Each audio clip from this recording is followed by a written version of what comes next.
संदेश हमको पहुंचाना है कहाँ तक? पाकिस्तान तक, क्योंकि पाकिस्तान भी किधर स्थित है? पश्चिम की तरफ। ठीक, तो मेरे साथ बोलिए, क्योंकि पाकिस्तान को संदेश जाना चाहिए ना कि यहाँ पर क्या मनाया जा रहा है? सिंघल चिल्ड्रन स्कूल में मनाया जा रहा है क्या? कारगिल विजय दिवस। तो यह संदेश पाकिस्तान तक पहुंचना चाहिए, न केवल सिंघल चिल्ड्रन स्कूल बल्कि उत्तर से दक्षिण तक और पूर्व से पश्चिम तक पूरे भारत में आज मनाया जा रहा है क्या? कारगिल दिवस। ठीक, तो मेरे साथ बोलिए, भारत माता की और ऐसे नहीं बोलना, भारत ऐसे नहीं, लड़कियों से तस्वीर अगर है कि ऐसे न कर, थोड़ा ऐसे नहीं कि बाजुओं में दम है। ठीक, भारत माता की, भारत माता की, भारत माता की, भारत माता की,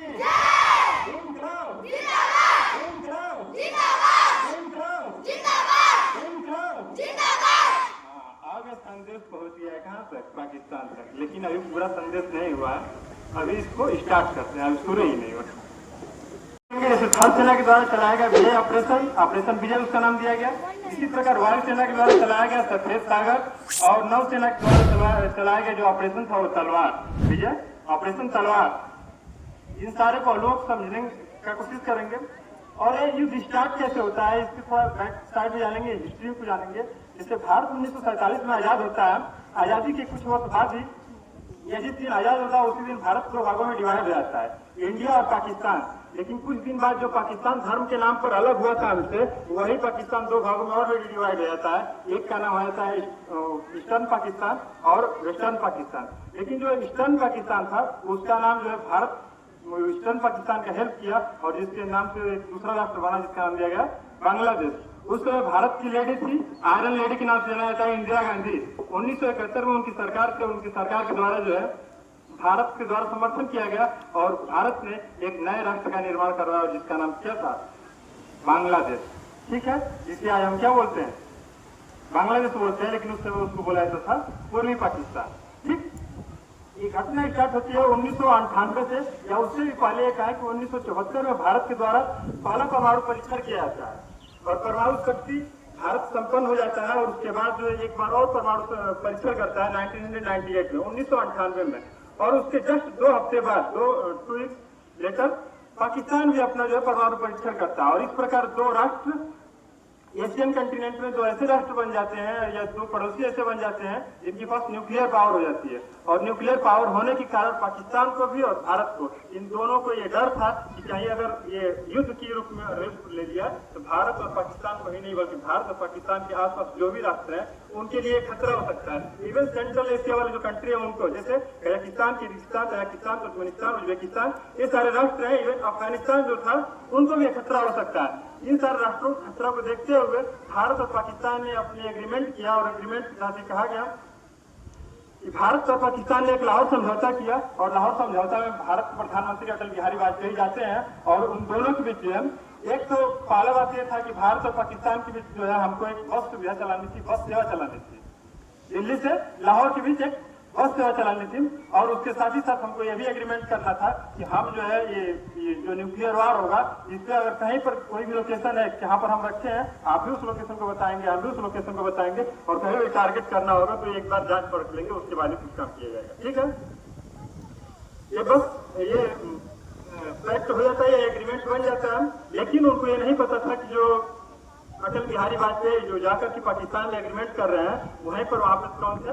परवेज मुशर्रफ। उस समय परवेज मुशर्रफ उनके थल सेना अध्यक्ष थे, और थल सेना अध्यक्ष उधर नवाज शरीफ जो कि प्रधानमंत्री थे, नवाज शरीफ और अटल बिहारी वाजपेयी के बीच एग्रीमेंट हो रहा था। लेकिन परवेज मुशर्रफ जो वहां के थल सेना अध्यक्ष थे, उनके द्वारा एक ऑपरेशन चलाया जा रहा था बैक साइड से, और उस ऑपरेशन का नाम था अलबद्र।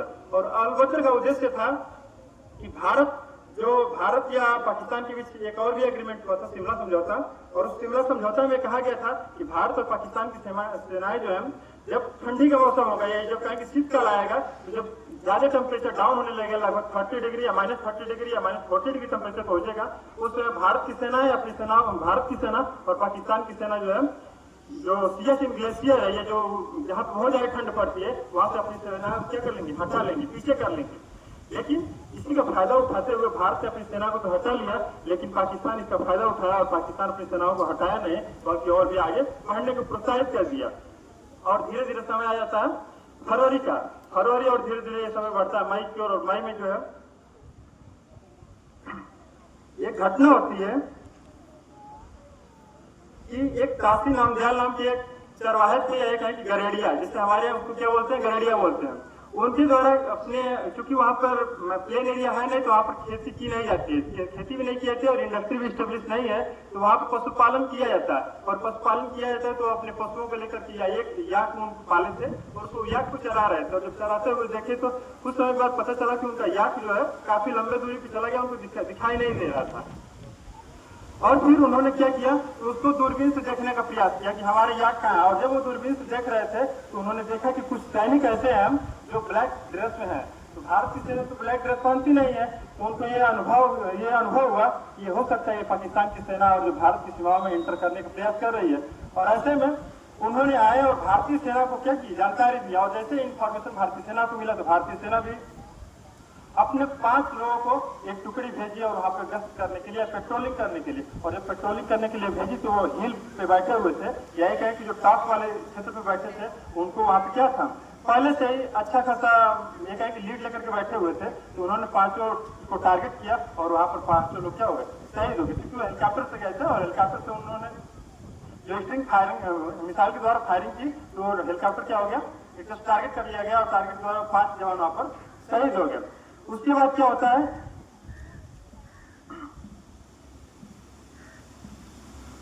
लेकिन सबसे बड़ी घटना तब होती है जब पाकिस्तान की सेना जो है एलओसी को पार करते हुए, अर्थात लाइन ऑफ कंट्रोल को पार करते हुए जब कारगिल में प्रवेश करती है। कारगिल क्या था उस समय, अलग अलग जैसे अपने यहाँ तहसील होते हैं उसी तरह वहां पर क्या जो कारगिल क्षेत्र था, उस कारगिल पे जो हेड क्वार्टर था और जहाँ पर आर्म एम्यूनिशंस रखे जाते थे, उस पर जो है पाकिस्तान ने एक गोला लॉन्च कर दिया। और जब गोला लॉन्च किया तो वहां पर बहुत ज्यादा विस्फोट हुआ, और जब विस्फोट हुआ तो एक ही क्षण में जो है भारत को लगभग 127 करोड़ का घाटा हुआ। भारत को एक गोले से केवल उस आर्म और एम्यूनिशन के जो जहां पर साइट थी उस पर आने की वजह से जो है भारत को लगभग 127 करोड़ का घाटा हुआ। और उसी को देखते हुए भारत ने अगले समय 19 मई को भारत की थल सेना के द्वारा ऑपरेशन विजय लॉन्च कर दिया गया, या ये कहें कि आधिकारिक रूप से भारत और पाकिस्तान के बीच युद्ध स्टार्ट हो गया था।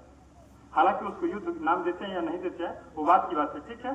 सेनाओं के द्वारा कब युद्ध का नाम दिया जाएगा वो एक लंबा प्रोसेस है, उस प्रोसेस से होकर गुजरते हैं तब पता चलता है कि इसको युद्ध नाम दिया गया। जैसे अभी ऑपरेशन सिंदूर आप लोग देखे होंगे, तो इसको वार देने से, जैसे भारत और पाकिस्तान को वार देने नाम से पहले जो है उन्होंने यही कहा था कि हम, भारत यही कह रहा था कि हम अपने उसकी जो है पाकिस्तान के जो टेररिस्ट हैं उनके साइट को केवल क्या कर रहे हैं, टारगेट कर रहे हैं। हम पाकिस्तान के सीमा में जाकर के इंटर नहीं कर रहे हैं, ठीक है, उसको टारगेट नहीं करने का प्रयास कर रहे हैं। तो भारत के द्वारा जो है 100 या एक है जो पाकिस्तान के द्वारा जो है लगभग 140 पोस्ट को कब्जा कर लिया गया था, जो वहां पे अलग अलग पॉइंट थे। जैसे पॉइंट पे कौन कौन थे उनको थोड़ा जान लीजिए। जैसे मास्कोट थे, काकस था और बटालिक था, और सबसे अहम वाला पोर्शन जो था उसका नाम था द्रास। और द्रास रीजन में ही जो है 4 पॉइंट आते थे, जिसमें टोलो हिल, उसके बाद दूसरा था टाइगर हिल, और पॉइंट 510, 5140, पॉइंट 4590, पॉइंट 4785। इसी का नाम जो है लास्ट में जो विक्रम बत्रा है, एक मूवी आप लोग देखे होंगे साथ, विक्रम बत्रा देखे, मुझे नाम एग्जैक्ट याद नहीं आ रहा, ठीक है। उस मूवी में जैसे विक्रम बत्रा के बारे में बताया गया, और विक्रम बत्रा वहां पे शहीद होते हैं, इसीलिए उस हिल का नाम, जिसका नाम है पॉइंट 4875 जिसका नाम था, उस हिल का नाम रख दिया गया विक्रम बत्रा टॉप ये पॉइंट, ठीक।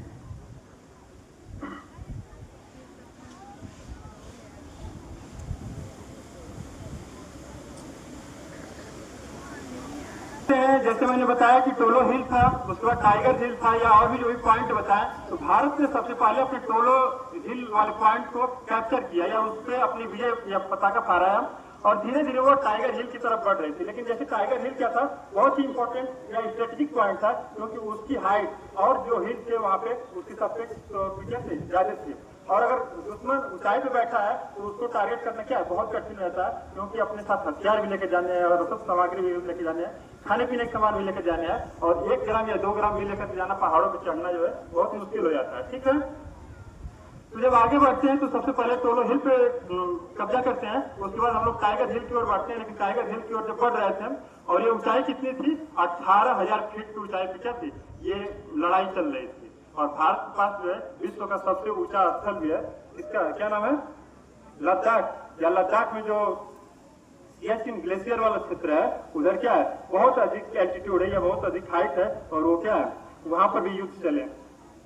ठीक, तो 18,000 फीट की ऊंचाई पे जो है ये युद्ध चल रहा था, और 26 मई के दिन जो है भारतीय अभी तक थल सेना के द्वारा जो है ऑपरेशन विजय चलाया जा रहा था, लेकिन आगे चल करके जो एयरफोर्स इसमें शामिल हो जाती है, और एयरफोर्स के द्वारा जो है ऑपरेशन सफेद सागर चलाया जाता है। ऑपरेशन सफेद सागर जो है एयरफोर्स के द्वारा चलाया जाता है, और ऑपरेशन जब सफेद चलाया जाता है तो उसमें MiG-27 भेजा जाता है, और जब MiG-27 को भेजते हैं तो उसमें हमारे जो पायलट होते हैं जिनका नाम होता है नचिकेता क्या होता है कि बाद में पता चलता है कि उनके जिस जहाज से जाते हैं, जिसको लेकर के जाते हैं, उसको टारगेट कर दिया जाता है, और जब टारगेट करते हैं तो पता चलता है कि वो पाकिस्तान वाले बॉर्डर में गिर गए हैं। तो पाकिस्तान वाले जब बॉर्डर में गिर जाते हैं तो अगर किसी भी देश का कोई अगर सैनिक है किसी एक देश से दूसरे देश में चला जाता है तो वियना कन्वेंशन के तहत कहा जाता है कि आपको उनको वापस करना पड़ता, और ऐसा हुआ कि उनको वापस कर दिया गया। लेकिन MiG-21 को लेकर के फिर अजय अहलुवालिया जो है उनको भेजा जाता है, और आतंकियों ने स्टिंगर मिसाइल से उनका निशाना किया, लेकिन उन्होंने क्या किया, एक सीट इंजेक्शन कर लिया। सीट इंजेक्शन क्या होता है, जैसे अगर जहाज जा रही है और सीट इंजेक्शन करने का मतलब तो उस जहाज से सीधे ऊपर निकल जाएंगे और पैराशूट से लैंड कर जाएंगे। ठीक है, तो उन्होंने सीट इंजेक्शन किया, और सीट इंजेक्शन करके जो है फिर नीचे आ गए, और जब वो नीचे गिर रहे थे सीट इंजेक्शन करने के बाद जब ऊपर गए, और फिर जब नीचे पैराशूट से गिर रहे थे तो उस समय पाकिस्तान की जो सेना थी उनके द्वारा जो स्टिंगर मिसाइल लॉन्च की जा रही थी, और उनकी केवल बॉडी ही नहीं गिर रही थी, केवल सिंगल बॉडी नहीं गिर रही थी, बल्कि हर एक पार्ट कट के गिर रहे थे, क्योंकि उनको बहुत प्रिसाइजली तरीके से टारगेट किया जा रहा था, मतलब उनको सटीक तरीके से टारगेट किया जा रहा था, और उनके हर एक पार्ट को मतलब अच्छे से क्या कि भून दिए थे लोग। और जब हमारी ये फाइटर प्लेन काम नहीं कर रही थी तो उसके बाद हमने हेलीकॉप्टर को चूज किया, और हेलीकॉप्टर में भी जैसे हमने Mi-24, Mi-35 इन सब को चूज किया, लेकिन ये हमारे लिए असफल साबित हुए इसलिए क्योंकि हेलीकॉप्टर में जैसे ही हम जो आर्म्स एंड एम्यूनिशन रखते हैं तो उनकी वेट बढ़ जाता है, और वेट बढ़ने के बाद हमारे पास वही हेलीकॉप्टर थे जो केवल 10,000 की ऊंचाइयों पर ही लड़ाई लड़ सकते थे। उनके द्वारा केवल 10,000 फीट की ऊंचाई पर ही केवल लड़ाई लड़ी जा सकती थी, जबकि ये युद्ध चल रहा था 18,000 फीट की ऊंचाई पर। ठीक, तो उसके बाद क्या किया गया कि हमारे यहाँ जो एक तरह से जो यात्री हेलीकॉप्टर होते हैं उनको रखा गया, और जब उनको रखा गया तो उसमें पॉट तो थे नहीं। पॉट क्या होता है कि जैसे जहाँ पे आर्म और एम्यूनिशन रख करके लेके जा सकते हैं, तो उनके पास पॉट नहीं था, तो सेना के द्वारा उसमें जो है पॉट जोड़ा गया, और पॉट जोड़ के उसमें जो है आर्म्स और एम्यूनिशन जो भी लेकर जाने थे उसको लेकर गए और लोग। और भारत ने Mi-17 हेलीकॉप्टर को सवारी वाला हेलीकॉप्टर था जिसमें मिसाइल ले जाने के लिए जगह उसको रखा, और स्टिंगर मिसाइल जो थी उसके द्वारा उसको भी लॉन्च किया जा रहा था। लेकिन स्टिंगर मिसाइल की एक क्वालिटी होती है कि वह केवल जो है फायर को देख करके जो है वो अपना रूप चेंज कर लेता है, तो उसमें उन्होंने फायर वाला सिस्टम लगा दिया था कि अगर जैसे ही वो लॉन्च करेंगे तो अपने में से क्या कर देंगे, फायर छोड़ देंगे, और जब फायर निकलेगा तो उनको क्या कर देंगे, डाइवर्ट कर देंगे, और ये लोग अपने टारगेट को हिट करते हुए आगे बढ़ रहे थे।